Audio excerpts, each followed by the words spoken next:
There's a lot of times in the study of history, we don't see events unfold that changed the life of people. But tonight we want to study about Nehemiah.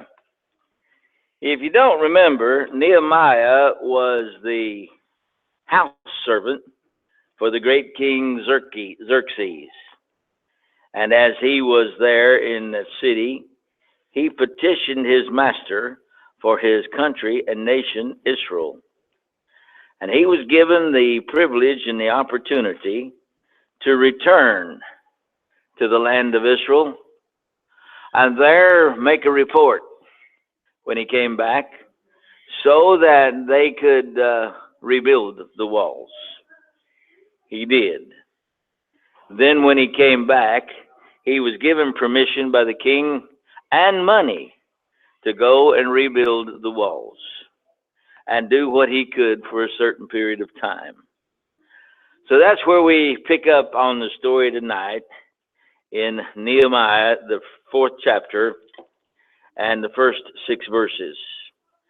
Now we're going to run into some people that maybe you're not familiar with, but we will be, I hope, by the time we get it done, because these men are people that turned out to be enemies of the cause of God.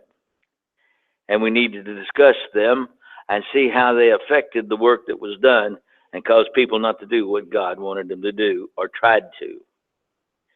Many times, people read the story of Nehemiah to show how seemingly impossible things can be accomplished. In the book of Philippians, the 4th chapter and the 13th verse, Paul says, I can do all things through Christ who strengtheneth me. It's easy to say you can't, but when you put your shoes on and those shoes are made of faith, then what seems impossible everywhere else and with everybody else seems to work out for the help of the Lord. How bad you want something determines how much effort you'll put into it. That's the reason here in this work in Port St. Lucie, we all trying to keep our shoulders to the grindstone and try to do everything we can to win people for the cause of Christ. And because of that, I want to discuss this story tonight and use it as a helpful guide on how to succeed, because we're determined. And as we're determined, we will win. We'll win for the cause of Christ. Now, if you look at the Bible, let's read these verses again. And we want to talk about these men and the efforts that they were doing. It came to pass that when Sanballat heard that we builded the wall, he was wroth. Sanballat was the one who was in power in this area. And of course, because it had been vacated when Jerusalem had fallen, he was over that land as well. And as long as Jerusalem did not stand, and as long as the Jews did not have a place to worship, he was nice and pleasant and kind and tried to get along with everybody. But when he heard that we builded the wall, it changed his mind. You see, as long as we weren't doing anything, everybody was pleasant. But when we began to do something, which in essence here was building the wall, he was wroth. Now when Jerusalem had fallen, they'd torn out great chunks of the wall so that there was no way that they could have an assembly. So Nehemiah and Ezra had come back to Jerusalem, and they're determined to establish a place where they could put the walls back together so that there would be a place for them to worship. But Sanballat was wroth. Sanballat had a friend, and this friend that we'll meet here in a few minutes was no better choice as a friend than was Sanballat. And so he spake before his brethren and the army of Samaria and said, what do these feeble Jews? Will they fortify themselves? Will they sacrifice Will they make an end at day? Will they revive the stones out of the heaps of the rubbish which are burned?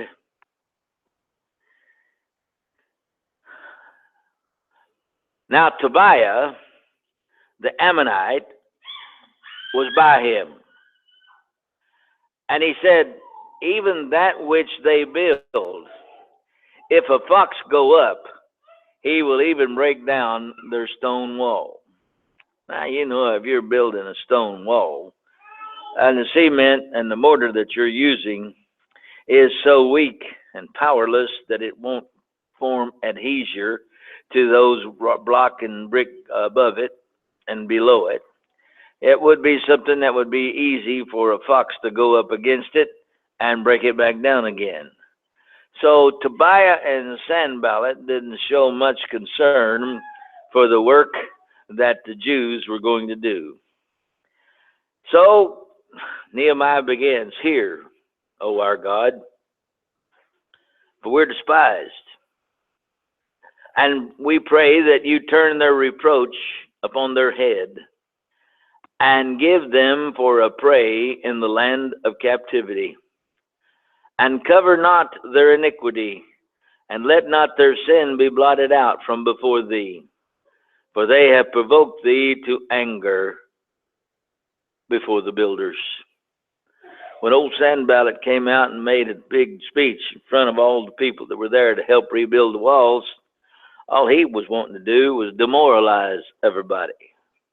You boys are not got the strong or the strength. And remember what he asked the question, will they do this and work just one day and go home? Will they work until it is finished? Will they continue to do what they're supposed to do? Let's look at verse 2 again. He spake before his brethren and the army of Samaria and said, what do these feeble Jews think they're doing? Will they fortify themselves? In other words, will they make it to where they can stand and do the job? He had something in mind that the Jews didn't have. Will they sacrifice in order to get the job done? Will they make an end in a day? They'll work for a day and go home just to make it look good. Or will they revive the stones out of the heaps of the rubbish which are burned? So he was not making too political a statement in kindness about the effort of the Jewish people to rebuild the walls. But as we read the scriptures in verse 6, we begin with a different thought in mind. The thought is, so we built. This is simple yet beautiful. It's hard sometimes to build with hands what the heart's not in. Walls are a strength. No walls, no protection. There's a lot of times that people just don't have their heart in a job and therefore find it extremely difficult to get done.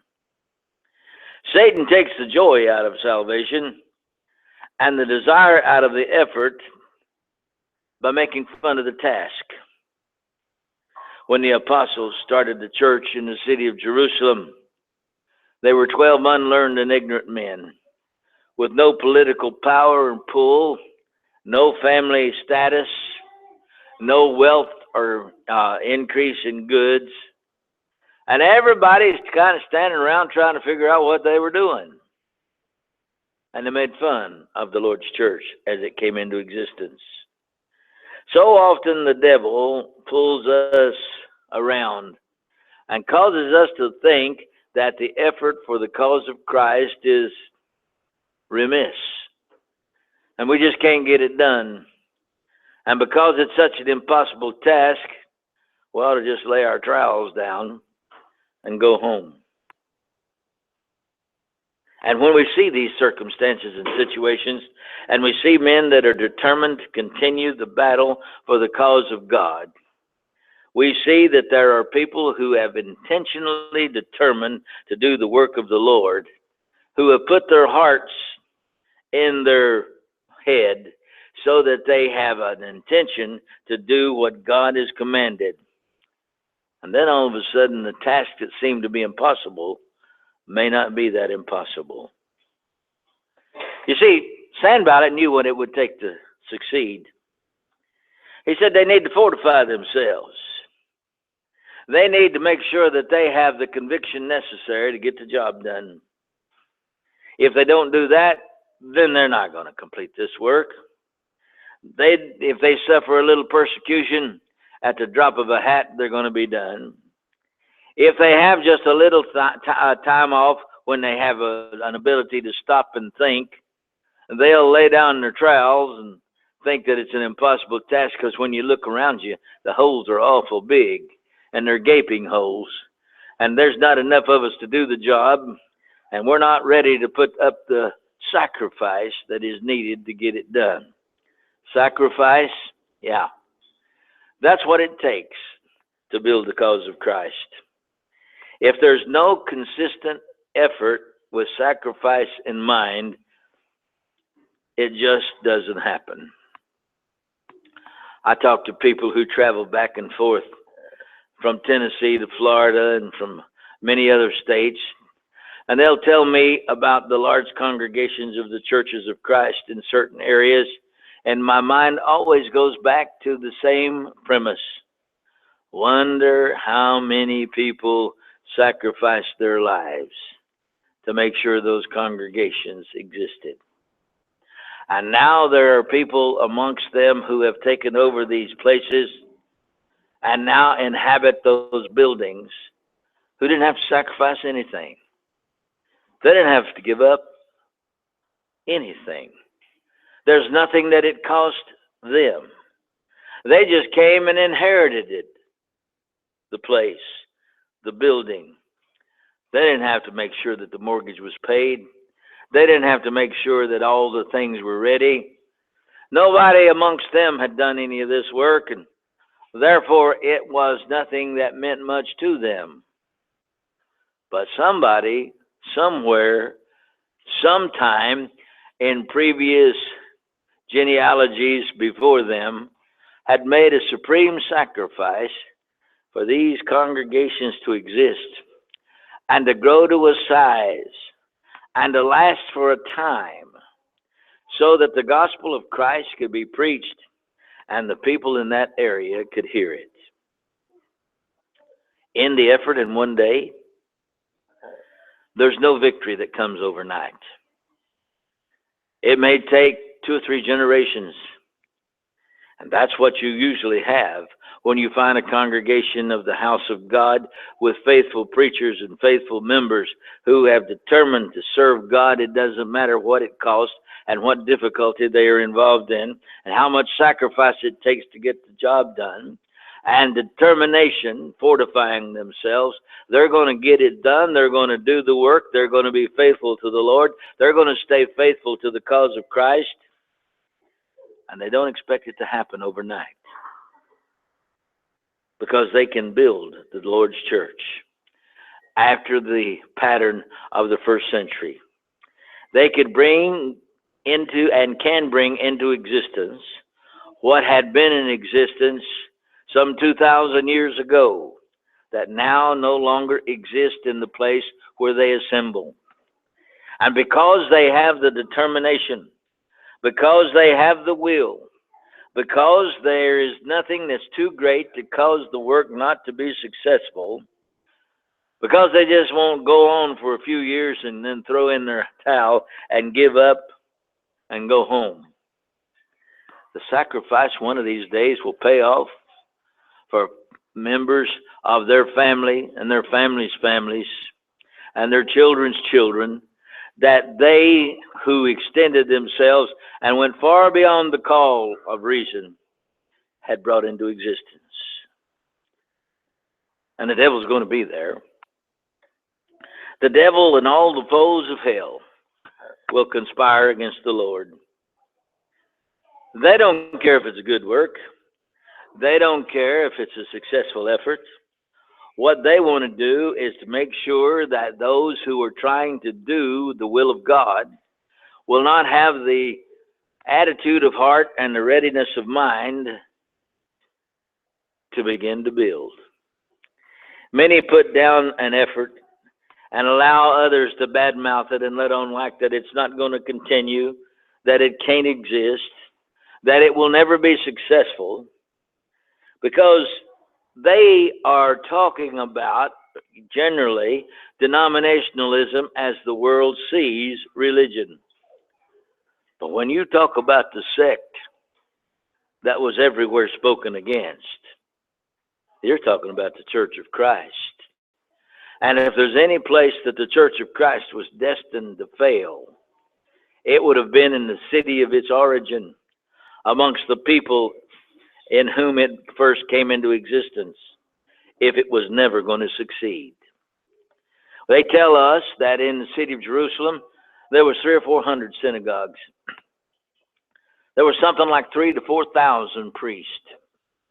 They had something like 3,000 watering pools where a Jew could cleanse himself if he rubbed elbows with a Gentile. They had their children in schools every day. They were teaching their religion. It wasn't Moses' religion. They were teaching their doctrine. It wasn't even the doctrine of John the Baptist.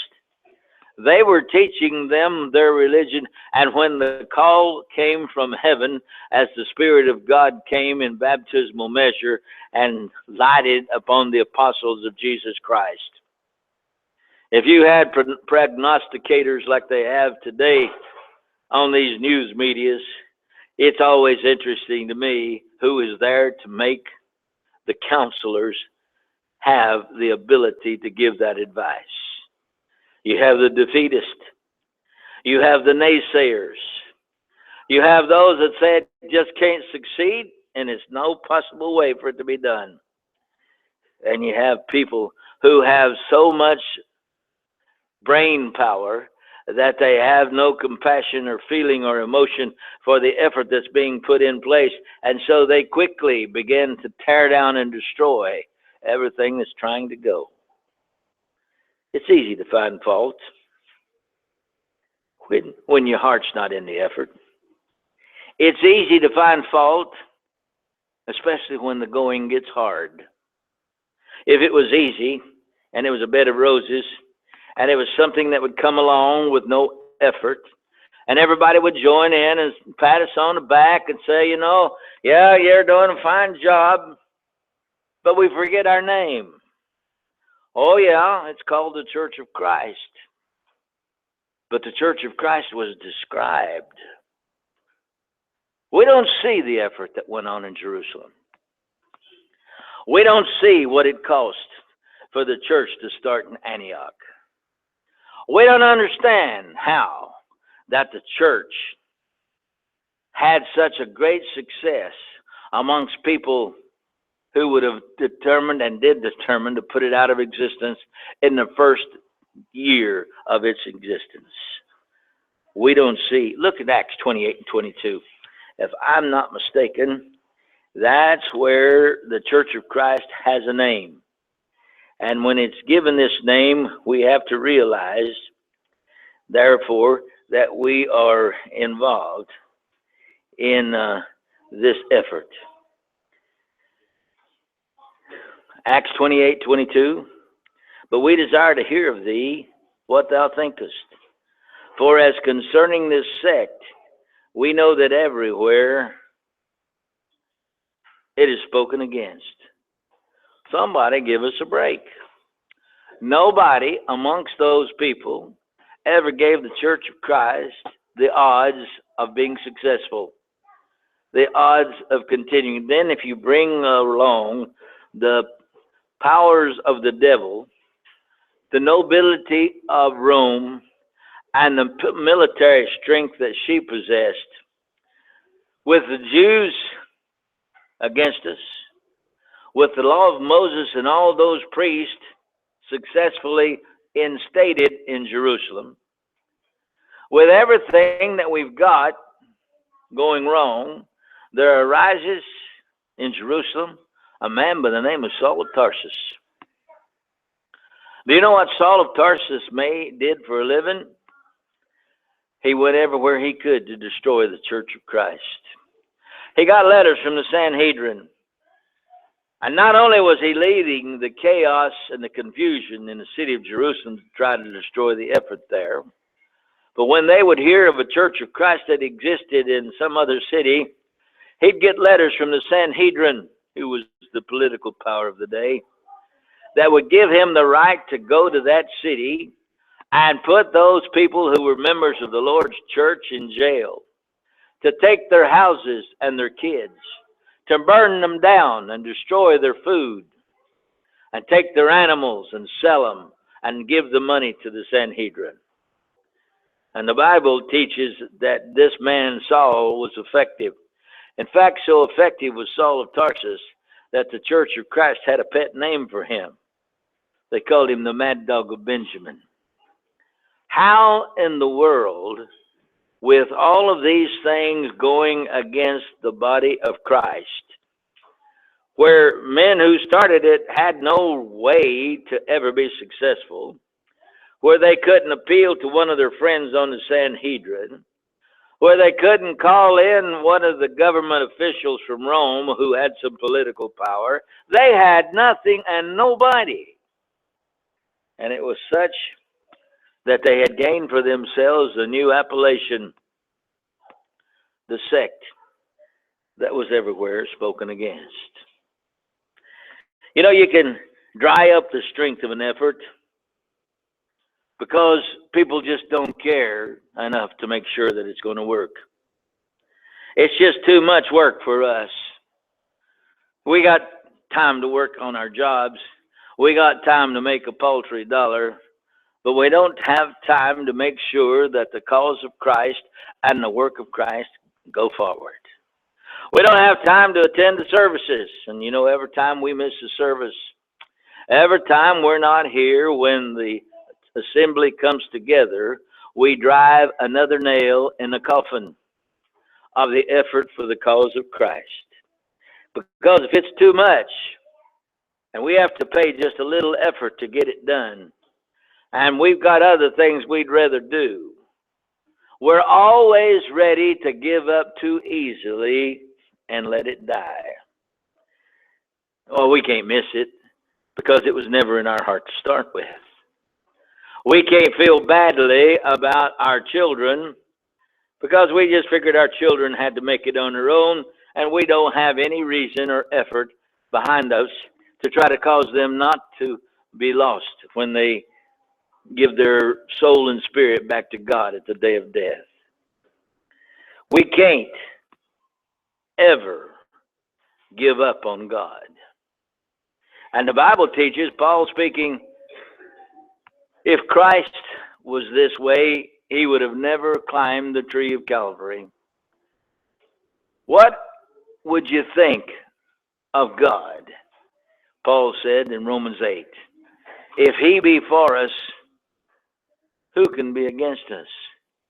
He that would not cease or didn't stop or didn't have any questions, qualms, doubts, or fears about giving up his own son, how shall he not give us all things?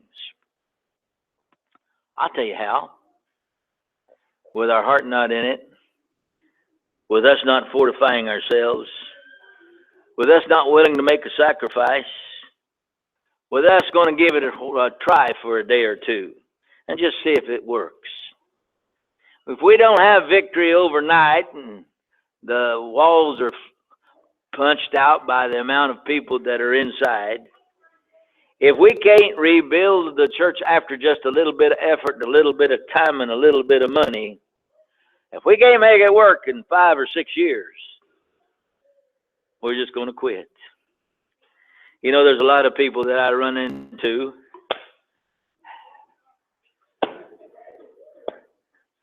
that are always instinct. I can't do things two at once. There's a lot of people that always have the probability of quitting. The easiest thing in the world to do is quit. But the people, according to verse 6, had a mind to work. How is it that they got this established in their mind? How is it that they wouldn't take no for an answer? Why was it that the wall, even though it had so many big holes in it that you could see through it in every direction almost, according to verse 6, was soon joined together? Well, that's what happens when we all pull the same way. When we are those who are pulling the load of life up a hill, and we all put our shoulders to the wheel, then the effort that we're trying to make successful can be something that we'll realize. If God is for us, Satan is wasting his time in being against us. And it won't take a phenomena for the pleasures of God to come about as we do that which God has commanded. So these people began to work. But Sanballat and Tobiah had a surprise for them. As they were working in the daytime, they would send the army against them. So if you'll read with me in this Nehemiah, the 4th chapter, you will see that there was something else that took place. Start with me in verse 13. Therefore said I in the lower places behind the wall and on the higher places, I even set the people after their families with their swords, their spears, and their bows. And I looked and rose up and said unto the nobles and to the rulers and the rest of the people, be not ye afraid of them. Remember the Lord, who is great and terrible, and fight for your brethren, your sons and your daughters and your wives and your houses. And it came to pass when our enemies heard that it was known unto us, and God had brought their counsel to naught, that we returned all of us to the wall, every one unto his work. And it came to pass from that time forth that the half of my servants wrought in the work, and the other half of them held both their spears, their shields, and their bows. And the Habergians and the rulers were behind all the houses of Judah. And they which builded on the wall, and they which bare burdens with those that laded, every one with one of their hands wrought in the work, and with the other hand held a weapon. For the builders, every one had his sword girded by his side, and so builded. And he that sounded the trumpet was by me. And I said unto the nobles and to the rulers and to the rest of the people, the work is great and large, and we are separated upon the wall, one far from another. In what place therefore ye hear the sound of the trumpet, resort ye thither unto us, and our God will fight for us. They had to build and at the same time be armed. It was a fight for their lives. It was a fight for their sons and their daughters. They could see that it was something that they had to stay in, or the success would not have been theirs. They had to invest their lives in order to get the job done. But they found security amongst themselves, and they lived on the job while they worked. And in verse 23 it says, so neither I nor my brethren nor my servants nor the men of the guard which followed me, none of us put off our clothes, saving that everyone put them off for washing. They just stayed there working all the time, because they'd armed themselves and they lived on the job and they had security amongst their own, and it was a fight, they said, for their lives. They were determined to make sure that the job was to be done. The leaders didn't even eat the bread of the governors. That is, they didn't get the finer things and throw the scraps to the laborers. As Paul would write, we're to be respective of our brethren and treat them with the same respect with which we're treated.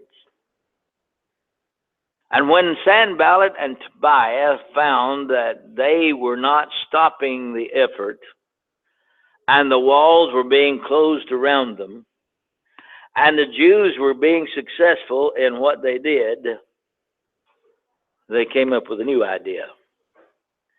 Turn with me to the 6th chapter of Nehemiah, and let's look at verses 1 and 3. Now it came to pass when Sanballat and Tobiah and Geshem the Arabian and the rest of our enemies heard that I had builded the wall, there was no breach left therein, though at the time I had not set up the doors upon the gates. The Sanballat and Geshem sent unto me, saying, Come, let us meet together in some one of the villages in the plain of Ono. But they thought to do me mischief. You see, the new plot was compromise. You can't compromise the truth. Yeah, you boys have been successful for a while, but come on now. You know you just can't continue to preach that way. You know you just can't stand for the gospel of Christ. With all the political correctness in the world and on the scene of life, you just got to let your guard down a little bit. It's sometimes good if you'll just give in a little bit and not be so hard-hearted. It doesn't matter that it's the cause of Christ you're trying to defend or trying to defend. It's a matter of fact of trying to get along in order to continue to survive. Meet us then in the plains of Ono. When they met in the plains of Ono, it was Nehemiah who'd come up with the conclusion they'd come to do me justice. And they were going to lie about me. Look at verse 7 and 8. It says here, And thou hast also appointed prophets to preach of thee at Jerusalem, saying, There is a king in Judah, and now shall it be reported to the king according to these words. Come now, therefore, and let us take counsel together. Then I said unto him, saying, There are no such things done as thou sayest, but thou feignest them out of thine own heart. Once they decided that they couldn't get them to throw in the towel, and the compromise situation wouldn't work, they're saying, well, now there's a king in Judah, you can work under him. Nehemiah said, you boys are lying. You know better than that. You're not only trying to do mischief, you're telling a lie so this work will not succeed. You're trying to let on like that if I leave, everything will fall apart. But if I cease and I leave, the walls have been put together and you can worship God. And these arguments that you're trying to use that will cause men not to succeed in the effort of doing the will of God and compromising with evil and letting down the gates of defense for the truth and not having the Spirit to do the work will not stop those who have come this far. And in verse 15 of the 6th chapter, it says, So the wall was finished in the 25th day of the month, Elul, in 52 days. You see, the thing is, if it's a work of God, it's going to succeed. Look at verse 16. And it came to pass that when all our enemies heard thereof, and all the heathen that were about us saw these things, they were much cast down in their own eyes. For they perceived that the work was wrought of our God. So the question is, do we continue to have the mind of work? Do we continue to have the blessing of God? Are we continuing to do what God has commanded? Are we still involved in preaching the faith once delivered to the saints? Do we think that, that's too hard. The world won't accept it. The rest of the churches have quit having Sunday night services. They've quit having Wednesday night services. And they say, what's all that to do anyway?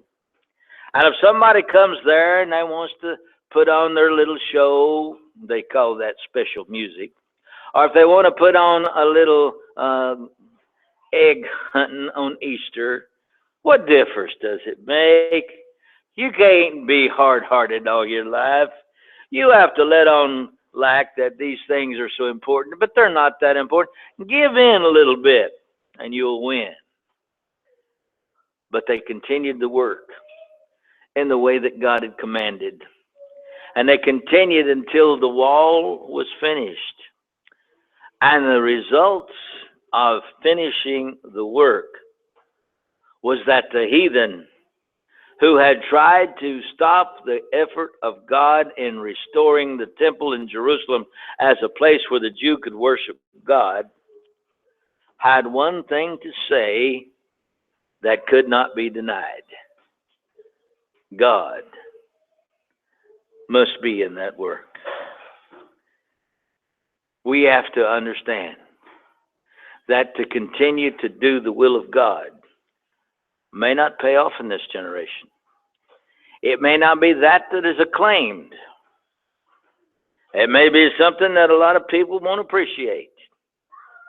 But if we continue faithful, rooted and grounded in the faith, if we continue to preach the gospel of Jesus Christ and not let down the barriers of truth and the standard by which God determines success, if we teach and indoctrinate our kids concerning the love of God and of Jesus Christ, His Son,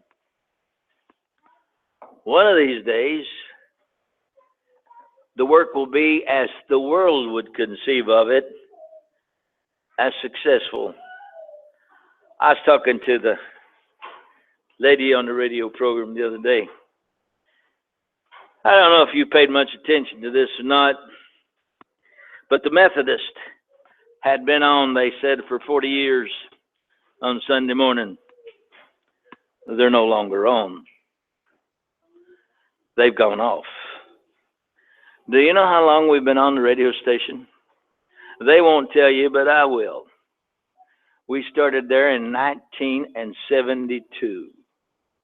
We've gone through 3 or 4 names that it had, but the station is still this one that we started with way back. Do y'all remember when Hurricane David came through Florida? What year was that? 80. In 1980, my brother and I took a machine that we had and went up there and hooked it up to the radio station so it could stay on during Hurricane David. It got all kind of awards because it stayed on when the rest of them were washed out. And for that purpose and reason, we had been on the radio station for a year or 2 before that, and had started, like I said, in around 1972. And if you stop to think about it, if you take 70 and you add 30 and then you add another, that's a little bit more than 40 years. And I asked her, I said, why is it that you don't say anything about that? Oh, you were on those other stations, weren't you? I said, yes, we were. And we're still on with you. And we're still not done. By the help of God, we'll continue to preach the gospel. And the efforts going forward may, as the world might determine, not be successful, but as God determines, we'll close the walls and people will say this was a work of God. For the people had a mind to work. If you're here not subject and are subject to the invitation of the gospel, Jesus teaches, he that believeth and is baptized shall be saved. Will you come as we stand and sing?